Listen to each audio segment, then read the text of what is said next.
Gigio sauve la maison à Aston Villa. Bonsoir à tous les socios, ravi de vous retrouver. Bien sûr, vous êtes dans le Club des 5 pour débriefer cette soirée de Ligue des Champions, cette soirée très parisienne de Ligue des Champions, où on est passé par beaucoup d'états. Très parisienne, oui et non, parce que finalement, ça s'est bien terminé. Paris jouera bien une 4e demi-finale de Ligue des Champions en 6 ans. Et pour le coup, on a décidé de faire une émission un peu spéciale. Alors, c'est les circonstances qui nous obligent, mais on vous ment quand même en vous disant que c'était un choix. Je ne suis qu'avec Yacine Amned pour décrypter cette soirée, ce mood très parisien finalement, encore une fois, où on arrive tranquille et puis finalement on est capable de se faire très très peur. Comment ça va, Yacine? Salut à tous. Là ça va bien. Ça va mieux? Ça va beaucoup mieux. C'est effectivement vers les coups de 22h. Ouais. Le Doliprane, non, ça allait pas très très bien. Non, pas de Doliprane, t'es resté à l'eau? Je suis resté à l'eau, mais j'avoue que il y a 2-3 insultes qui sont sorties. Ah ouais, bon, non, mais ça compte pas. C'est le folklore, comme disait l'autre, paraît-il. Très content d'être avec vous, les socios, bien sûr. Ceux qui nous regardent, bien sûr, sur YouTube, n'hésitez pas à mettre un maximum de pouces bleus pour nous donner de la force. On salue tous ceux qui nous écoutent en podcast. Vous allez être nombreux demain matin à vous réveiller soulagés. Mais voilà, les drags auront encore été mouillés de la nuit, de la transpiration du match. Parce qu'effectivement, ça a été assez compliqué pour les supporters parisiens, bien sûr. Pour les supporters d'Aston Villa aussi, parce que je pense que il y a eu un petit moment où, il n'y en a pas énormément en France, je pense, mais ceux qui le sont ont dû bien y croire pendant quelques minutes et se dire qu'ils étaient proches de faire tomber Paris. On va décrypter donc tout ça avec Yacine. On va essayer d'avoir un regard un peu profond sur cette rencontre, parce que c'est une rencontre, on avait vu le PSG un peu bégayer en début de saison Ligue des Champions, mais ces dernières semaines, on voyait une équipe beaucoup plus sereine. On va essayer d'analyser la rencontre. Déjà, on va commencer, tu l'as dit, soulagé par cette qualification, parce que c'est vrai que ce soir on s'attendait à un match beaucoup plus tranquille pour les Parisiens, où on voulait voir un peu le visage de cette équipe justement avec l'avantage du match aller. Et puis il y a eu 2 matchs finalement pour le PSG, une première mi-temps plutôt réussie, remportée par le Paris Saint-Germain, et une deuxième mi-temps où on s'est dit que tout était possible. Ouais, clairement. Après, il faut toujours revenir, c'est une double confrontation et tu es obligé de tenir compte du match aller. Il y avait 2 buts d'écart, donc automatiquement, on s'attendait, et je pense que les Parisiens aussi, d'ailleurs Luis Enrique l'avait dit en conférence de presse, à quelque chose de compliqué, avec notamment un début de match où ça pousse fort, parce qu'il y a 2 buts à remonter. Paris a plutôt bien subi ses premières minutes, et puis a puni Aston Villa sur 2 contres. Et là, tu te dis que, ça y est, le plus dur est fait, que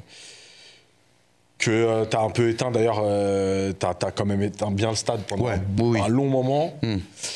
Et puis, même si Tielemans ne marque pas longtemps après. mais on sentait que c'était pas. C'était un plus. C'était timide. C'est bien, on est revenu. On rappelle qu'à ce moment-là, sur les 2 matchs, il y a 5-2. Donc effectivement, faut avoir de l'espoir pour y croire encore. Mais je pense qu'à ce moment-là, justement, les supporters se disent plus, on va pas prendre une rouste.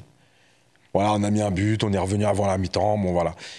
Puis finalement, t'as ce début de deuxième mi-temps, et puis ce temps fort, c'est même plus un temps fort, c'est une tempête, parce qu'en fait, il se passe plein de choses, et c'est là que tu vois que l'expérience, ça joue. C'est là que tu vois aussi que ce PSG, on va y revenir après, mais en fait, ce PSG a besoin d'être sérieux tout le temps, quoi. Tu peux pas te permettre. Et Dembélé le disait d'ailleurs à la fin du match, au micro de Canal, il l'a dit, ce qu'on a fait, c'est en termes d'exigence, c'est pas au niveau ce soir. Oui, parce qu'à un moment donné, on le sait, cette compétition, elle est tellement spéciale, et que Aston Villa, que ce soit pas effectivement les grands clubs qui ont l'habitude d'être là, mais on le sait, dans cette compétition, il y a des moments clés.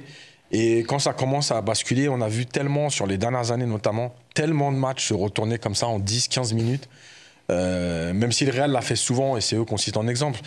Mais je rappelle par exemple que le Real a été éliminé contre Manchester City de la 5e minute du match aller jusqu'à la 90e du match retour. Et finalement, c'est eux qui sont passés. Donc, en fait, on sait, cette compétition, elle demande tellement d'exigence, tellement de concentration. Tu peux pas te relâcher. On l'a vu aussi ce soir sur l'autre résultat. Le Barça, qui effectivement s'est fait très peur aussi. Voilà, donc on pourra peut-être faire d'ailleurs un parallèle sur ces 2 équipes-là, très séduisantes cette année, mais qui ce soir, pour le coup, ont pris un petit coup de pied aux fesses, je pense. Ouais, c'est clair. Et donc voilà, donc tu t'es mis en difficulté tout seul. Et on voit bien après que la tension, ça joue, parce qu'on a parlé d'un PSG en confiance depuis plusieurs semaines, d'un PSG qui déroulait presque. Et on voit bien que dans les choix de la deuxième mi-temps offensif, il y a eu quand même des possibilités de contre qui ont été énormes, que ce soit par Dembélé, par Doué, etc. Et on voit bien que quand le deuxième but d'Aston Villa intervient juste après le but refusé pour Dembélé, où c'est vrai qu'avavec du recul, Hakimi l'a lâché juste. Hakimi doit la lâcher une seconde, 2 secondes avant. Alors c'est facile de le dire encore une fois à nous, mais c'est vrai que quand tu vois le ralenti, tu te dis c'est effarant comme il doit l'envoyer plus tôt et c'est réglé. Parce que l'espace il est tellement énorme que tu sais que si tu envoies le ballon, il va y aller. Bien sûr, et c'est Dembélé en pleine bourre. Voilà. Et le truc, c'est que c'est là que tu te rends compte que cette tension, la confiance c'est très dur à gagner. Par contre, tu peux la perdre très vite. Et on voit bien que cette tension, elle a joué sur des choix de jeu en seconde mi-temps où tu fais pas les bons choix. Dembélé, je pense qu'il doit servir doué à un moment donné sur un contre et il décide de frapper. Encore une fois, c'est pas une critique envers Dembélé. Je pense qu'il monte sur la saison qu'il est énorme. Bien sûr. Voilà. Mais dans ces moments-là, Vara aussi, en fin de match, il y va un peu tout seul. Exactement. Alors qu'il y a d'autres solutions. Et c'est dans ces moments-là où justement, tu as besoin de faire les bons choix parce que dans cette tempête-là, c'était un moment. Il y a eu 3-4 moments cruciaux où tu peux justement rééteindre une dernière fois Villa et te dire non, il n'y a plus la possibilité en fait. Mais comment on explique, selon toi, le fait que autant de joueurs tremblent à partir de on avait vu ce temps faible aussi à Anfield, où le PSG avait pris des vagues, mais on avait senti collectivement, c'était une équipe plutôt sereine sur cette rencontre. Enfin, voilà, ça aurait pu basculer, mais on sentait que, là pour le coup, on sentait justement que contrairement à Anfield, les Parisiens eux-mêmes étaient en train de se dire, mais on est en train de se faire mettre dans la sauce là, en fait. Et en fait, ça va arriver et continuellement, on voyait les actions. Je trouve que le troisième but de Villa où Rashford, il fait toute la défense en 2 crochets, il est symptomatique du fait qu'on a vraiment le sentiment que individuellement et donc après forcément collectivement, tout le monde s'est mis à paniquer, c'était la panique à bord total. Mais moi je pense qu'il y a 2 éléments, il y a le nombre d'occasions successives qui arrivent entre le deuxième but et le troisième but, et entre les deux et un peu après, où Donnarumma fait on va en parler, ce qu'il faut. Et il y a un autre élément, c'est que je pense que le PSG s'est beaucoup appuyé cette saison. On a beaucoup parlé de la possession, on a parlé des transitions, de la qualité technique, mais c'est beaucoup appuyé, et même à Liverpool dans les temps faibles, sur un pressing et un contre-pressing et une animation défensive qui tenait la route. Et en fait, ce soir, ce qui s'est passé, c'est que pourquoi? Parce que Aston Villa ne fait pas des actions exceptionnelles. Il y a notamment 3 ballons dans le dos de la défense qui partent du milieu de terrain parce que le porteur n'est pas cadré. Il y a le fameux but de McGinn qui traverse le terrain, il ne rencontre pas un Parisien sur 45 mètres. Et en fait, c'est là où il y avait... Tout le monde reculé, on s'est dit à un moment donné que et en fait, Marquinhos, il a fini dans le cop quand même sur le but. Toute la défense recule. Mais en fait, où sont... Alors, normalement, Vitinha, parce que c'est lui qui est là, mais à la limite, puisqu'il y a beaucoup de permutations dans cette équipe, il n'y a pas un seul milieu qui, à ce moment-là, plein axe, il y a un mec qui prend le ballon dans le rond central et qui traverse le terrain tout droit sans rencontrer aucun Parisien. En fait, je pense qu'ils ont pris conscience qu'ils n'étaient pas dedans, qu'ils n'étaient pas bons dans l'animation défensive, dans le contre-pressing, et que, tu te dis, finalement, il y a quelque chose qui ne fonctionne pas.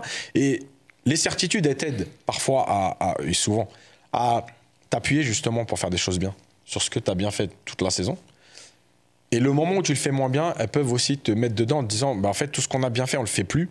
Et là, tu commences à douter, et on le voit bien sur l'attitude défensive sur le troisième but. En fait, personne ne rentre dedans, personne n'est agressif, personne. Tu vois, on a loué beaucoup cette saison l'attitude de Pacho, que moi j'aime beaucoup parce que c'est un défenseur qui aime défendre. Qui fait une grosse intervention dans les 10 dernières secondes. C'est clair. Celle-là, elle va marquer. Hein. Et en fait, j'ai pas retrouvé cette agressivité aujourd'hui. En première mi-temps, tu mènes 2-0. C'est très bizarre la première mi-temps parce qu'il n'y a pas cette agressivité, mais bon, tu mets des contres, tu joues les coups à fond, tu les joues bien et tout. Puis finalement, ce manque d'agressivité, tu le payes en deuxième. Et là, tu sens que tout le monde a la tête dans le trou, quoi. Ouais. Et t'as pas de leader. Alors, peut-être quand même essayer de voir des signes positifs. Peut-être qu'on a vu un leader aussi ce soir dans les buts.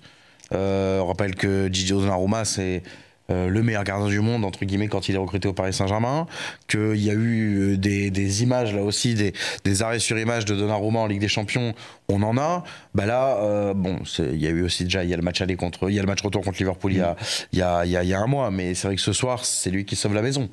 Et voilà, et ça pour le coup, on a tellement dit au Paris Saint-Germain que tu te fais souvent planter par certains joueurs dont ton gardien, que là on est obligé de se dire que peut-être qu'il y a eu un leader un peu naturel qui a été Donnarumma, parce que mine de rien, les 20 dernières minutes, le PSG n'est pas tant inquiété que ça. Et est-ce que c'est pas aussi Donnarumma qui à un moment donné a un peu dégoûté l'adversaire? On peut le mettre à son crédit ce soir. Mais bien sûr, parce que de toute façon, le gardien, c'est aussi un rapport de force avec les joueurs. Et je pense que quand tu vois l'arrêt sur la tête de Tielemans, je crois, et la frappe de Rashford, tu te dis waouh, ce soir ça va être compliqué. Même si on a mis des buts, mais malgré qu'on ait mis des buts, ça reste encore compliqué. Ça rassure aussi les autres parce que tu te dis que tu as un gardien qui fait les arrêts. Et on explique souvent, les gardiens, c'est très compliqué de les juger. Parce que des fois, c'est un match où tu as 2 ballons à gérer et que bah, tu n'as rien eu à faire 88 minutes. Tu prends le match contre le Real, Donnarumma, c'est en 5 minutes. L'Atlético Madrid aussi. Oui, voilà. T'as des matchs. Liverpool. Oui, aussi. T'as des matchs où t'as plein de choses à faire et finalement tu fais des arrêts, mais des fois tu fais une erreur et elle coûte quelque chose. Donc c'est très compliqué de juger. Par contre, ce qui est sûr, c'est que quand tu vois ton gardien qui te sauve comme ça, bah, malgré tout, ça rassure la défense, ça rassure les joueurs. Ils se disent que, OK, on peut faire une erreur parce que derrière nous, ça fait le travail. Et ce soir, je pense qu'il est. Évidemment que ces arrêts sont en grande partie responsables du fait que le match bascule pas dans l'irrationnel et la prolongation, etc. Mais il est aussi déterminant dans ce que tu disais, ça veut dire la façon de défendre du PSG malgré tout des 20 dernières minutes, qui est pas bonne en soi.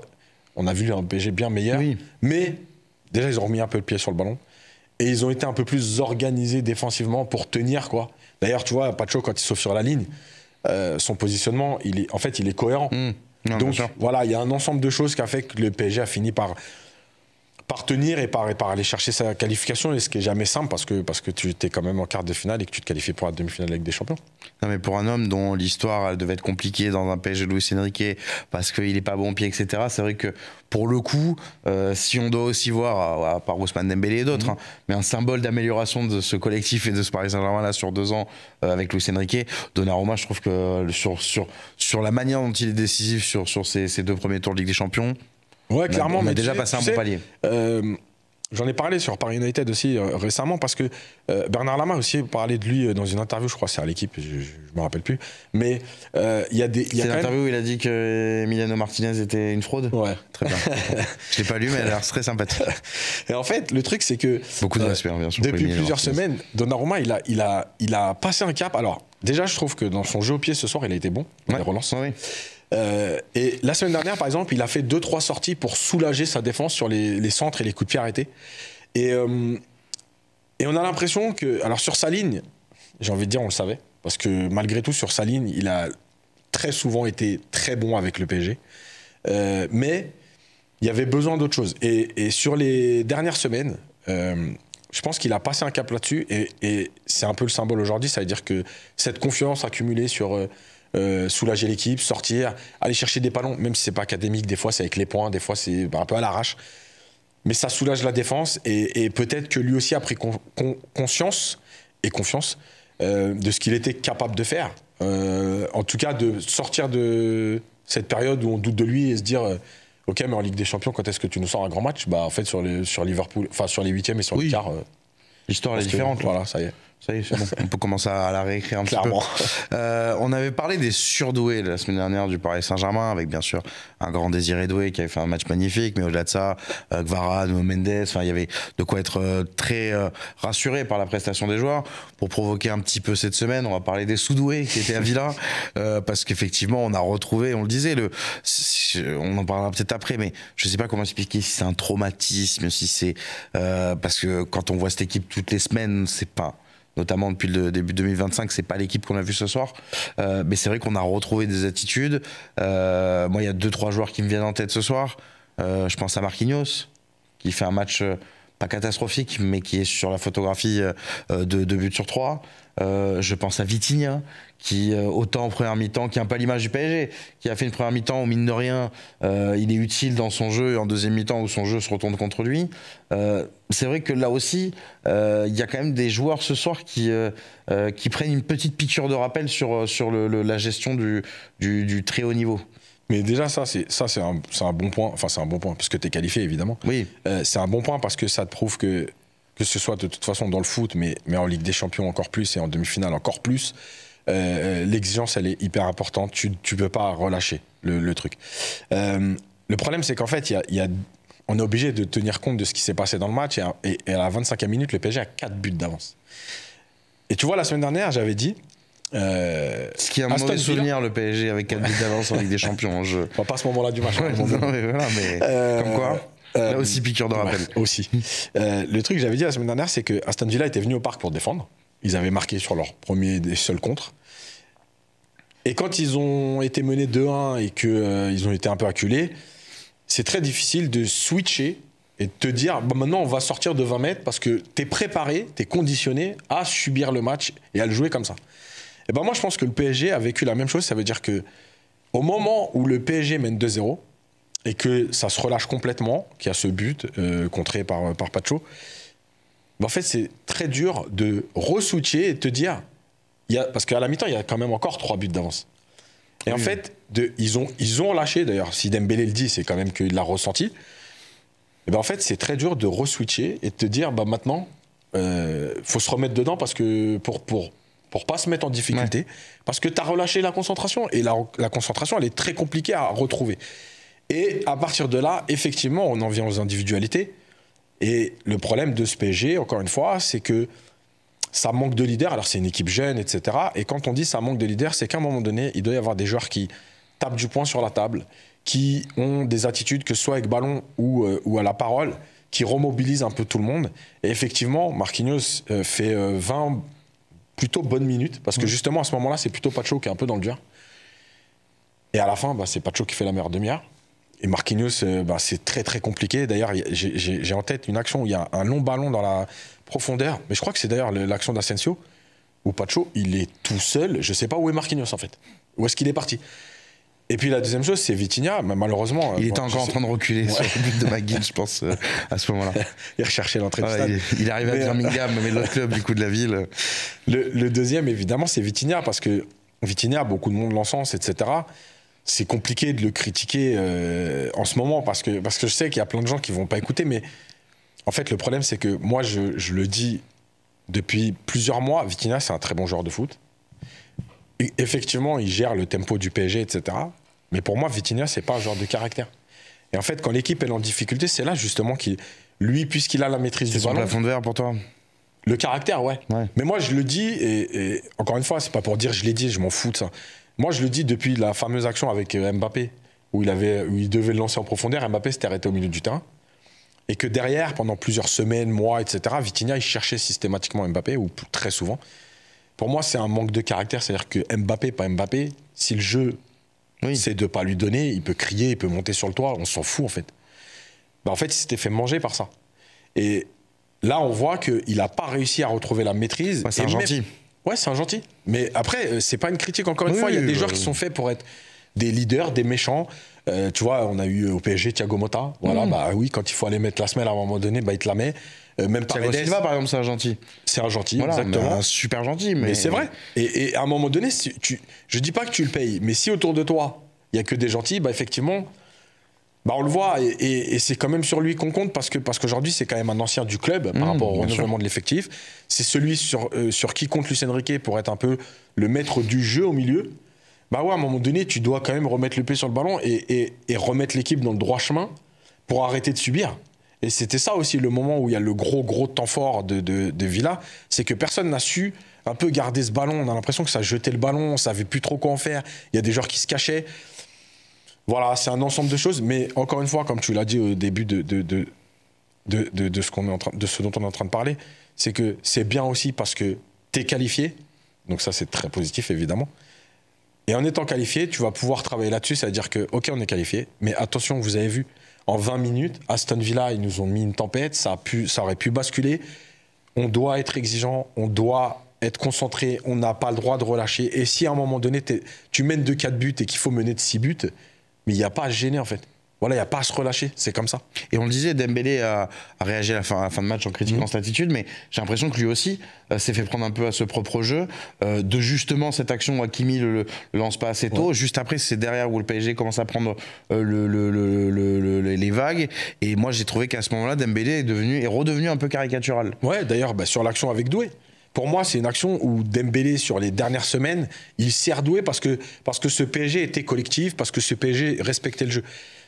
Dès que tu rentres dans le dur, et là, tu vois, je vais juste nuancer un peu, c'est que pour moi, il n'a pas voulu être le héros. Il ne l'a pas fait quand il tente la frappe et qu'il sert pas Doué. Il ne le fait pas en mode je veux être le héros. Il le fait en mode il faut qu'on marque. Je suis bien placé, je vais y aller. Il a pas, tu vois, c'est pas une question d'ego qu'il est pas servi. C'est totalement différent de ce qu'on a déjà vécu par le passé, où certains joueurs ne se servaient pas juste pour prouver l'un à l'autre.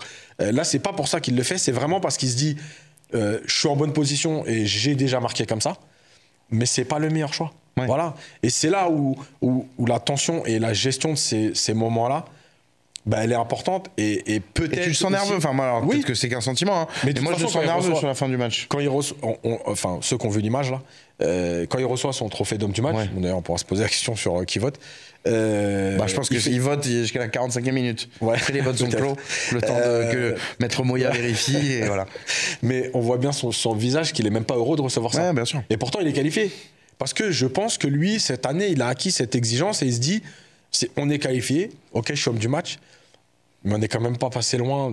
D'ailleurs, intéressant les deux discours entre justement Dembélé qui nous dit ça et Marquinhos qui à la fin du match, mais ça va me faire une transition, c'était même pas voulu, qui lui dit on a tellement connu la misère en Ligue des Champions que on va savourer notre moment. Et justement, moi c'est la question que je me pose ce soir, c'est est-ce que Paris finalement s'est fait piéger parce qu'aussi il a rencontré un contexte, un adversaire qui était prêt à tout, ou est-ce que on peut parler d'une équipe, et c'est pour ça que on parlait du Barça tout à l'heure, qui pareil avec une soirée compliquée à Dortmund, un peu traumatisé en Ligue des Champions. Moi c'est le sentiment que j'ai eu en regardant les deux matchs ce soir en parallèle. Je me disais purée, je vois deux équipes qui depuis le début de la saison pour moi sont les plus séduisantes en Europe. C'est les rares qui me font mettre devant ma télé le week-end. Mais là, j'ai vu deux équipes qui, pardonnez-moi l'expression, mais se sont fait caca culotte pendant 90 minutes. On avait l'odeur jusqu'à Pantin, hein, je peux vous dire. Non, mais vraiment. Alors, pour Marquinhos, je suis d'accord parce que le fait qu'il dise ça dès la fin du match, et notamment en tant que capitaine, il a raison de retenir la qualification, il n'y a pas de problème là-dessus. Mais le fait qu'il dise ça, c'est qu'il l'a quand même dans un coin de la tête. C'est-à-dire qu'en gros, je me suis enfin qualifié après avoir subi ça, alors que j'ai tellement vécu de désillusion. Et effectivement, ça, c'est un problème. Pour les autres, je ne pense pas que ce soit le cas. Je pense qu'ils ont, ils ont été mangés par l'événement de ce soir. C'est aussi l'équipe de se dire on est le Paris Saint-Germain, ça a pu nous faire défaut. Même si t'es Joao Neves, que t'es arrivé il y a 6 mois, même si t'es Nuno Mendes et que t'as pas connu la remontada, que t'as pas connu la remontada aussi à Bernabeu. Est-ce que moi c'est le petit sentiment que j'en ai, mais, peut-être que c'est aussi parce que nous on connaît le PSG, c'est toute l'histoire qui y a autour. Nous on va vite faire le lien avec ça parce qu'on suit le PSG depuis très longtemps et pour ceux qui sont supporters, etc. Moi, je pense pas. Je pense réellement qu'en fait, cette équipe, elle a été confrontée pour la première fois de sa saison, en fait, parce que c'est une jeune équipe, c'est sa saison. Doué, Neves, etc. Elle a été confrontée pour la première fois à un moment avec compliqué. City, peut-être un qui tout double, quoi. Mais justement, pas un qui tout double parce que tu mènes de 4 buts, en fait. Oui, c'est vrai. En fait, c'est la première fois de la saison où t'as presque l'impression qu'il ne peut rien t'arriver. À ce moment-là du match, quand tu mènes de 0, t'as 4 buts d'avance. T'as tout à perdre, c'est la première fois. Voilà. Et en fait, c'est la première fois que toi, t'as tout à perdre. Et c'est la première fois que l'équipe adverse, justement, elle a plus rien à perdre. Et moi, je pense que c'est pas l'histoire du PSG qui joue à ce moment-là, c'est plus la jeunesse de l'équipe. Parce que, tu vois, t'as retourné le match contre City parce que t'as plus rien à perdre. C'est toi qui es dans cette situation. Tu vas à Stuttgart. Bon, t'es ballotté, mais il faut aller chercher quelque chose. Voilà. Liverpool, tu perds le match aller en l'ayant surdominé. Tu vas à Liverpool, tout le monde pense que Liverpool, à ce moment-là, c'est la meilleure équipe d'Europe et que ça va être très compliqué. T'as rien à perdre. C'est-à-dire que si tu vas te qualifier, c'est un exploit. En fait, c'est le match aller, tu mènes 3-1, là, contre Aston Villa. C'est la première fois que cette équipe, elle est confrontée à... en fait, on est trop facile, quoi. On mène de 4 buts et nous, ça y est, c'est fini, le match, il est fait. Et c'est la première fois que tu as un moment où tu peux presque te permettre de te déconcentrer. Et finalement, tu te rends compte que tu ne peux pas te permettre. Donc, moi, je trouve que c'est bien aussi pour l'apprentissage. Parce que peut-être qu'en demi-finale, justement, que tu rencontres Arsenal ou le Real, en demi-finale, tu auras été averti, en fait. Tu vois ? C'est-à-dire, quel que soit le match aller ou la configuration du match, franchement, faut pas jouer le Real après le match de ce soir. Non, parce que je pense que tu peux gagner 7-0 au Bernabeu à l'aller, t'es pas justement là, tu sais que tu peux le faire. Donc, non, mais tu vois ce que je veux dire, c'est-à-dire que tu es préparé, c'est-à-dire que tu sais que tu peux pas te relâcher, tu sais que tu peux pas te déconcentrer, tu sais que le match il est jamais fini, tu sais que la Ligue des Champions, c'est la compétition. C'est un avertissement du coup ce soir en gros. Ouais, c'est un avertissement, c'est une piqûre de rappel. Ouais. Rien de plus puisque tu es qualifié. Oui. Donc, rien de plus, effectivement, mais il ne faudra pas l'oublier et pas juste se dire, parce que je vois aussi que quand on est supporter du PSG, quand on va dire ce qu'on dit là, on va nous dire ouais, vous êtes des pisse froids, faut retenir la qualif, on a tellement souffert. Il y a pas, en fait, personne n'en mais dans ce rien, cas, on fait un tout TikTok, ça. parce que ça dure 1 minute. Exactement. Le truc, c'est de se dire. Là, le but, c'est d'aller un peu plus loin. Faudra pas retenir que ça. Faudra se dire que effectivement, dans cette compétition, 20 minutes, il peut tout se passer. Donc, c'est une piqûre de rappel. Oui, il y a besoin d'être exigeant. Oui, il y a besoin que tout le monde fasse les efforts jusqu'au bout. Et je pense que c'est le bon moment parce que c'est en quart de finale, parce que tu as malgré tout la chance d'être que contre Aston Villa. Bien sûr. Et que malgré tout, tu es qualifié. Donc, ouais, c'est aujourd'hui une piqûre de rappel. Bon. Ouais, on va espérer que Paris va se contenter de ça, parce que c'est vrai que jusqu'à présent, et c'est ce qui est un peu frustrant. Rappelons juste quand même que la qualification, elle n'est pas volée non plus. C'est absolument pas, absolument pas, bien sûr. Non, mais parce que je connais les gens, tu vois, ils commencent. Ouais, à vous écouter. Non, il y a 20 minutes. Mais t'écoutes trop les gens, Yacine, je te l'ai déjà dit plusieurs fois. Il y a 20 minutes où c'est très compliqué, où le match peut basculer. En fait, le vrai enseignement de ce soir, c'est ça, c'est que la qualif aurait pu t'échaper. Voilà. C'est plus ça le plus. Bien sûr, elle est méritée sur les 2 matchs, sur l'ensemble de la compétition, de voir ce PSG en demi. Pour moi, c'est pas un hold-up et c'est même logique. Exactement. Mais par contre, c'est vrai que ce soir, tu te dis, encore plus d'un point de vue extérieur, tu te dis, ah mince, je m'étais dit que le Paris Saint-Germain cette année était potentiellement avec le Barça le favori, l'équipe qui serait compliquée à sortir. Ce soir, je suis moins sûr que cette équipe elle soit compliquée à sortir. Ouais, mais tu vois, on parlait du Barça. Regarde le Barça qui gagne 4-0 à l'aller. Et qui souffre au retour, qui est dans la douleur, parce que cette compétition. Mais je suis presque à me demander si les 2 finalistes ils jouent pas demain soir. Je sais pas lesquels, hein, mais il y a le choix. Il y a encore 4 équipes en lice. Mais c'est presque à se dire, sur ce qu'on a vu, le Barça et le PSG, c'est de loin le plus sexy. Mais peut-être que les 4 autres en face. Mentalement, bon, même si Arsenal, c'est pas normalement leur grande réputation, mais mentalement, c'est peut-être eux qui pourront faire la diff contre des équipes comme le PSG ou le Barça, justement, sur ce type de rencontre. Après, il y a aussi un autre truc à voir avec le PSG, notamment sur la double confrontation des demi-finales qui va arriver, quel que soit l'adversaire, c'est que le PSG va recevoir au retour et on va encore être dans un autre contexte, c'est-à-dire que tu vas aller là-bas. Je veux pas rappeler un mauvais souvenir, l'an dernier, tu reçois aussi. Oui, non, mais ce que je veux dire, c'est que ce sera encore un autre contexte, parce que tu auras aussi ton public avec toi au retour et suivant le match aller. Enfin bref, il y a plein de choses. Après, le problème de l'année dernière, c'est qu'on l'a déjà dit 1000 fois, mais je pense que tu t'étais vu trop beau, tu vois, et on en revient à ça. Non, bien sûr. Cette équipe, elle ne peut pas se permettre de se voir un peu trop belle en se disant on a une petite marge et on va passer, parce que tu l'as payé contre Dortmund l'année dernière et tu as failli te faire peur, très peur. Ce soir, parce qu'on est quand même un but de la prolongation. C'est pour ça que oui, et à une frappe d'Asensio de la prolongation. C'est clair. Mais c'est là où c'est peut-être intéressant, c'est que l'an dernier, on avait peut-être, après le match de Dortmund, pointé le fait que Paris avait un peu, entre guillemets, trop pris la confiance sur un match contre le Barça, un peu biaisé, entre guillemets, par carton rouge, même si Paris méritait là aussi sa qualif. Hein. Alors que là, cette année, on va se dire, peut-être que ça va avoir l'effet inverse, et avoir un Paris qui va attaquer le sprint final en ayant eu un bon coup de rappel derrière la tête. Ouais, mais tu vois, je termine là-dessus, mais je pense que pour Luis Enrique, quand tu es entraîneur, c'est aussi des éléments importants, parce que, tu sais, parfois, les joueurs, quand tu es très exigeant avec eux, tout le temps, et Paris joue tous les 3 jours depuis le mois de janvier, en fait, à un moment donné, quand il y a la marge que le PSG a depuis plusieurs semaines, notamment en Ligue 1, etc., les joueurs, ils peuvent se dire, bon, attends, le coach, il est gentil, mais quand il se plaint de ça, c'est pas bon, ou ça, il revient sur des petits trucs, bon, il abuse un peu. En fait, tu te rends compte que là, c'est très bien quand t'es coach, parce que tu te dis, vous voyez les gars, quand je vous préviens, en fait, j'abuse pas. Qui a été d'ailleurs assez simple ce soir en conf de presse, Luis Enrique, très presque neutre, on a envie de dire, dans ses propos. Parce que déjà, il avait prévenu que Paris allait souffrir et que ça allait pas être si simple. Et voilà, et je te le dis, moi, je pense que c'est pour un coach, c'est une bonne chose. C'est aussi des fois des bonnes choses, parce que tu es qualifié. Donc le côté positif, il n'y a pas de problème. Mais tu vas pouvoir dire à tes joueurs, vous voyez, quand je vous dis qu'il faut harceler le porteur, quand je vous dis qu'il faut travailler ensemble. Oui, demain, la vidéo, ils seront plus attentifs, quoi. Bien sûr, et puis te dire, voilà, quand je vous dis qu'on ne peut pas se relâcher, on ne peut pas se relâcher, Aston Villa ou pas Aston Villa. Si à un moment donné, tu laisses des joueurs de ce niveau-là jouer, tu te mets en difficulté. Aston Villa, justement. Alors, ils se sont mis en mode super vilains pendant une demi-mi-temps. On parle toujours dans ce genre d'élimination, est-ce qu'il y a des regrets, pas des regrets. Moi, j'ai plus le sentiment quand même que globalement, on va faire plus positif. c'est quand même une sacrée première partie, enfin première non, loin de là, pardon, que dis-je, ils ont gagné même plusieurs fois, mais un retour, on va dire, au 21e siècle dans cette compétition.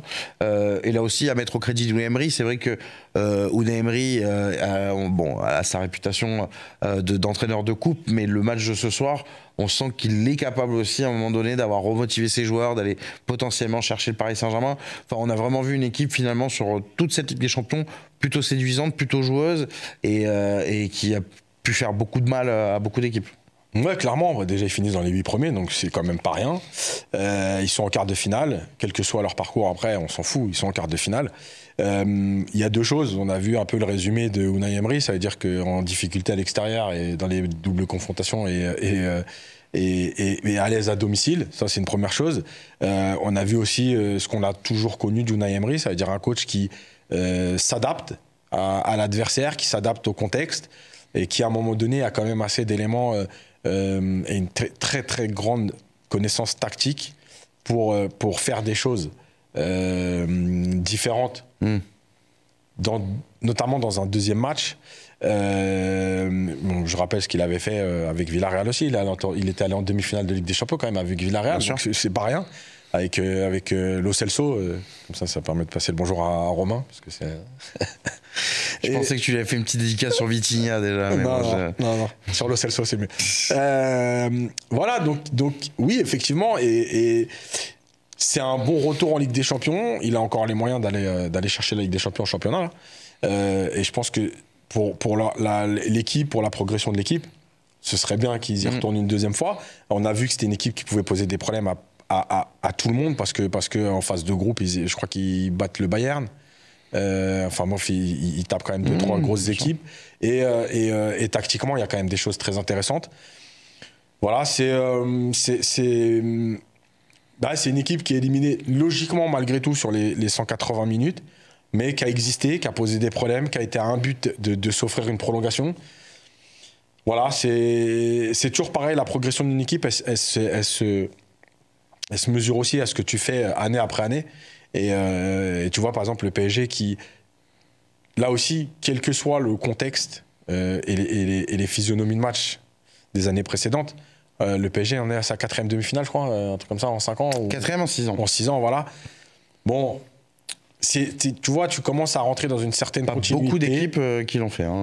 Déjà, tu rentres dans une continuité. Tu vois, tout le monde s'était moqué, entre guillemets, de la finale Covid parce que c'était un Final 8, parce que c'était sur un match. Bon, ouais. Non, mais je parle généralement. Oui, tu vois, bien sûr. Parce que c'était un autre contexte. Mais quand tu prends avec le recul, parce que c'est toujours comme ça que tu analyses, et ben en fait, tu te rends compte que finalement, cette participation au Final 8 et cette finale, bah, elle a peut-être une incidence sur ce qui se passe derrière. Quand tu fais 4 demi-finales en 6 ans, bah ouais, ça te demande de la régularité. Et ce PSG avait besoin de régularité après être sorti 5 fois sur 6 en 8e de finale. Bah voilà, et Aston Villa, pour leur progression, bah faut retrouver la Ligue des Champions. Faut retrouver au moins les 8e de finale. Et puis, bah, continuer pour eux à espérer, même si c'est quand même ce qu'il a dit, première saison encore une fois, de retour en Ligue des Champions. Déjà Ligue des Champions, quoi, parce qu'ils ont fait la Coupe des Champions. En fait, c'est vrai, ouais, c'est pas faux ce que j'ai dit. Première fois en Ligue des Champions, ça. Ouais. Pas en C1, mais en Ligue des Champions. Non, mais tu tapes Leipzig, tu tapes Dortmund, tu tapes le Paris Saint-Germain aussi, même si c'est voilà. Tu vas en quart de finale, bon, tu sors Bruges, mais bon, Bruges, faut aussi les jouer sur un 8e de finale. Ouais, et puis ils avaient été en difficulté là-bas. C'est ça, voilà. Donc non, franchement, effectivement, globalement, cette équipe, elle est. Et puis, je pense qu'il y a beaucoup de clubs français, par exemple.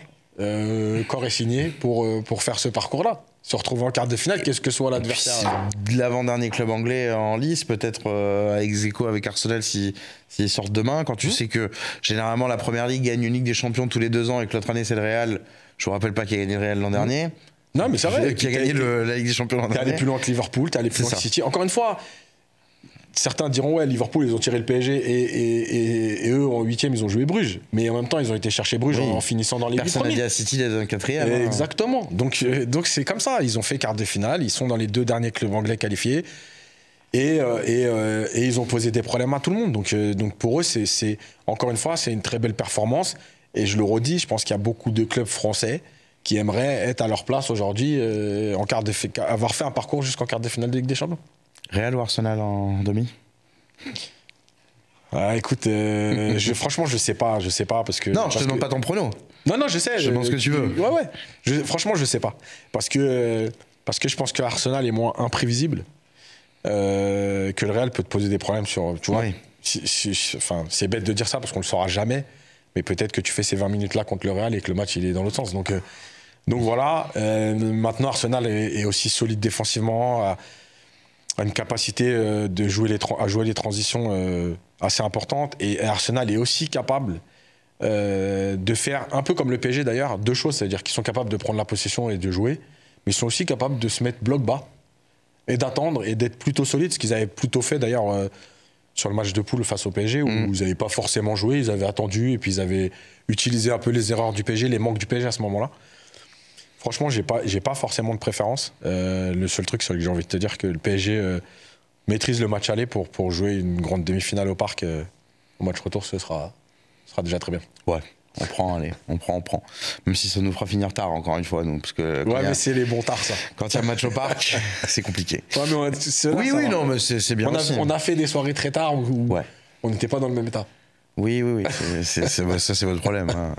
Mais c'est vrai que je me souviens, moi, de la demi contre Dortmund l'an dernier, on est allé faire un reportage de Club des 5. Ouais. La sortie du stade était... C'est pas la même. Alors moi, de mon point de vue, non, toi, de mon point de vue, en tant que journaliste qui posait des questions orientées, c'était sympa. C'était sympa. En tant que supporter du Paris Saint-Germain, je peux comprendre que c'était une soirée un peu plus compliquée. D'ailleurs, merci aux gens qui ne m'ont pas frappé ce soir-là. On va continuer cette émission, bien sûr, parce que c'est l'heure d'honorer notre partenaire historique, Winamax, bien sûr.